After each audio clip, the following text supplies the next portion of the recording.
Hello खुलुमबाय बेनिसिमबो welcome back to द channel राजा खुंग्रि यूट्यूब चैनलाव नोंथांमोनखौ बयखौबो बरायनाय जाहैबाय आसा खालामो नोंथांमोना बयबो मोजाङैनो दं आंबो इसोरनि अननायाव मोजाङैनो दं दा दिनैहाय ब्लगानो जानाय नङाखौनो बुंनानै लादो आं दिनै मोनसे टपिकनि सायावहाय नोंथांमोननो फोरमायनो सानदों मानो होनोब्ला आंना मेन चेनेलनि कन्टेन्टआ जाहैबाय ब्लगिं खालामनाय दा नोंथांमोना मानो सैमा फाग्ला बायदि हारसिं रायलायबाय थायो सोरबा सोरबा बिदि साननो हागौ आरो सोरबा जायनाखि ब्लग भिडिअखौनो नुफेरथाराखै बिसोर बायदि मानसिफोरनि थाखाय मोनसे बोरैबा मोननाय आरो बिसोर नुयोब्ला हाब मा जानला मोनला हारसिं जाम्बा सियान बायदि रायलायलाबाय थाखो मा ओरै जायगा बिदि खिथालाबाय थाखो होननानै जाय मानसिया नुफेरै मानसि बेफोरबायदि मानसिफ्रा नुजेनोब्ला बोरैबा मोनो दा बिनि थाखायनो आं नोंथांमोननो ब्लग आरो ब्लगा मा मोननै दं ब्लगा दा बिनि सोमोन्दै आं नोंथांमोननो दिनैहाय फोरमायहरनो सानबाय नोंथांमोना आंनि भिउवार्स बेनि हिसाबै नोंथांमोना ब्लग बा मा बिनि सोमोन्दै नोंथांमोनाबो एसे नलेज थानांगोन मानोना नोंथांमोनानो राजा खुंगुर फेमिलिनि मेम्बारशिप दा राजा खुंगुर फेमिलियाव बारानिफ्राय बारा जागासिनो दं दा 13,000नि बारा जाबाय साबस्क्राइबारा बेनि थाखाय आं गोसोआ गोजोन मोनो दा नोंथांमोना आं फोरमायनो आखायाव लाबाय ब्लग आरो ब्लग BLOG दा आंनिया जाहैबाय बेबायदि प्रेक्टिकेलि एसे खिथाबासो नोंथांमोना बुजिगोन दा जेनेबा ब्लग खालामनाय दा ब्लगाव जेनेबा बोरै बुङोबा आं दा नोंथांमोनजों रायलायगासिनो दं दा आं नै बे जायगायाव दं ओरैबायदि बेबायदि एक्सपिरियेन्स जा नोंनि एक्सपिरियेन्स बेखौ शेयार खालामनाय आरो नोंनि जा नलेज दं बेखौ भिडिअनि गेजेरजों शेयार खालामनाय आरो बैजोंनो एन्टारटेन खालामनो नाजानाय आरो भिडिअआव बेनो जाहैबाय ब्लग ओरैनो सिम्पोलाव आरो मोनसे ब्लगा जाहैबाय भिडिअ महराव नङा बेयो जाहैबाय लिरनाय महराव दा लिरनाय महराव बोरै होनोब्ला दा नोंथांमोना जुदि सोरबा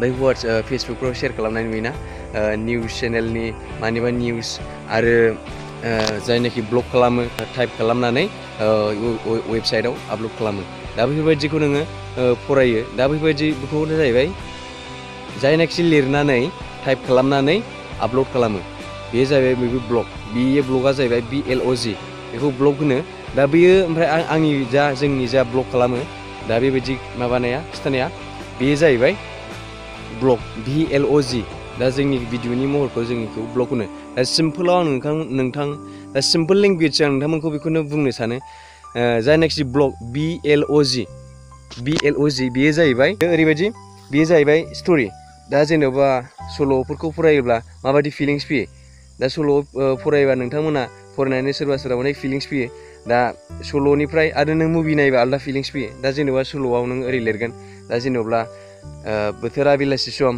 ओरै सान हाबां बेलासि सम दाउमा दाउसा सिरि थाजोबनाय आरो बेलासिनि लावखार गथ'फोरा हैहानि आवाज खोनानाय जायनाखि बेलासि समाव दुब्लि बारियाव रैसुमै देंखो खोनायो बिदिखौ लिरनोनो मोनसे पेराग्राफ नांगोन सल'आव ना बे जाहैबाय सल' दा बेखौनो नोङो जुदि मुभियाव जुदि नोङो बेखौ जेनेबा नों भिडिअ महराव जुदि नों महर होयोब्ला दा नोङो खेबसेनो नोंनाव बिदि जेबो होनाय थानाय नङा अट'मेटिक सेटआनो दा जै नों शुट खालामनायनि जा लकेसन बे अट'मेटिक फोरमायखागोन दा बेलासिना सान्दुं गोसा बे अट'मेटिक भिडिअ नुजागोन दा बेनो जाहैबाय भिडिअ महरानो जाहैबाय ब्लग BLOG दा आंखौ नोंथांमोना सोरबा साननो हागौ मानो सैमा फाग्ला बायदि हारसिं रायलायबाय थायो बिदि साननो हागौ दा बियो ओरैनो नङा दा नैबे ब्लग BLOG दा जों जा खालामो ब्लग दा बिनि गेजेरजों नोंथांमोना जों जा एक्सपिरियेन्स खालामो दा एक्सपिरियेन्स खालामनायखौनो नोंथांमोननो शेयार खालामो आरो जोंनि जा नलेज दं जों बेखौ जोंनि भिडिअनि गेजेरजों होफालांनो हायो दा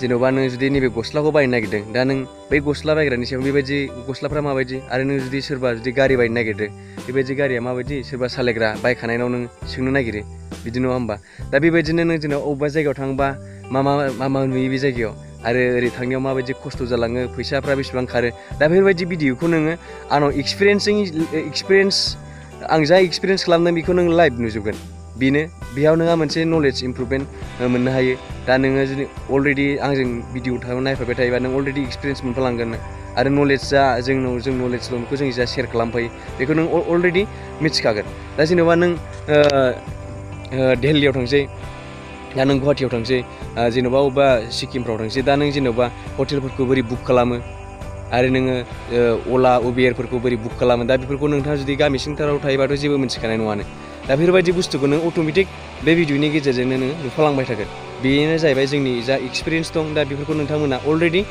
मालायनाव सोंनाङालासिनो अलरेडि नोंथाङा जानाखिनि मोननांगौ बुस्थु जायनाखि बुजिनांगौ मिथिनांगौ बुस्थु बे जायगायाव थांबा ओरै जायो ओरै मा जायो बेफोरबायदि बुस्थुखौ नोंथाङा अट'मेटिक मिथिगोन। बेनो जाहैबाय जोंनि ब्लगजों जों मा फोरमायनो सानो। नोंथांमोना आं खोन्थाफेराखैमोन दिनैसिम आरो नोंथांमोना सोरबा सोरबा मिथियाबो जानो हागौ ब्लग आरो ब्लगआ मा। दा लिरनाय महरा जाहैबाय ब्लग। दा लिरनाय महरनिखौ दा मानसिफ्रा बारा इन्ट्रेस्ट मोनला, बांसिनानो भिडिअ'खौसो इन्ट्रेस्ट मोनो। दा नों लिरनायजोंबो नोङो फैसा खामायनो हायो गुगोल एडसेन्सजों कानेक्सन थानानै। दा लिरनाय महरा जाहैबाय नोङो जेन'बा दाख्लैहाय दैजिं फेस्टिभेल जादोंमोन। दा दैजिं फेस्टिभेलखौ जायगाखौ प्रमट खालामनो थाखाय बड'लेण्ड एम्बासाडार्स थारमाने माखासे ब्लगार्सफोरखौ लिंहरनानै प्रमट खालामहोदों। दा ब्लगार्सफोरबो अनेक फैदों जायनाखि लिरग्रा। दा लिरग्रानिफ्राय बे भिडिअ खालामग्रानिया साबसिन जायो। दा नोङो जोंनि बर'फोरनावथ' रावबो बिदि ब्लगार्स लिरग्रा गैया। निउस दङ मा होनोमोनलाय मोनफा मोननै निउस चेनेल बायदि दं। दा बेफोरो जाहैबाय आर्टिकेलबो नोङो पाब्लिश खालामनो हायो। बेबो मोनसे मोजां इम्परटेन्ट खोथा। दा नों बेफोरबायदिजोंबो नोङो लिरनाय महरैजोंबो नोङो फैसा खामायनो हायो। दा नोंथांमोना बेखौ दिनैनिफ्राय गोसोआव लादो। BLOG बेयो जाहैबाय लिरनाय महरनि आरो VLOG दा जों ओरै खालामदों जेन'बा दा नै आंनि बे जायगायाव दंफैयो ओरै बिदि मा जानाखि बिदि खालामो बेयो जाहैबाय ब्लग खालामनांगौआ। दा जों जेरै खालामो बेबायदि ब्लग खालामनांगौआ इसिबां माने इजि खामानि नङा।